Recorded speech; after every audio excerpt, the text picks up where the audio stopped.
So talk a little bit more about what the process of discipleship looks like in Mozambique. The process is, it's interesting that Paul, in Scripture, Paul never uses the word convert, ever. He immediately speaks about a disciple. And it's just amazing and very sad in the church. I was so lucky in my own life. When I found Christ, I had an elderly gentleman in the church.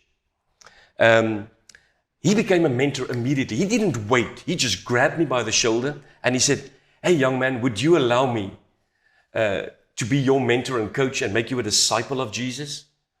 And I said, that would be fantastic. It was the most fantastic experience of my entire life. And I'm here because someone cared and made me a disciple. And so our churches, when people receive Christ, one of the saddest moments I experience over and over and over again, when these wonderful disciples comes to Christ, and then they just left behind. Nobody really cares, follow up, put them through a process, walk with them, because as you said, it is a process. And we just spend even just 3 months to 6 months with someone. And we've seen, it's like a baby, when a new baby is born, and imagine the mother would just leave it on the corner of the street and said, "I'll probably find you in a few years again. Good luck. May God be with you." And they just leave the baby. We know the baby would die immediately. Yeah. And that's what happens with so many wonderful people that comes to Christ. They left all alone. And so the first things we did in Mozambique is, when we make disciples, is immediately to find a mentor. You can call them a discipleship coach if you want to.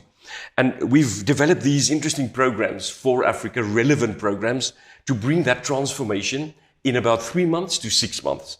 And then we would say to this specific disciple that is in discipleship himself or herself, we would say, "Now you take what we've given you and you take it to someone else." And that was one of the secrets where explosion in our churches happened. When people realized, "You think I can make a disciple?" And we would say, "Yes, of course you can." And they would start going out. And so we made sure that every church we plant, that we start discipleship as the basis of everything. And everybody in the church would become a disciple. And then they would come usually at the end and say, "Well, we've made everybody disciples. What now?" What a great question for anyone. And then we've taught them that process of spending time, walking with people, teaching the spiritual disciplines to people. And it has made all the difference in Mozambique, in Africa.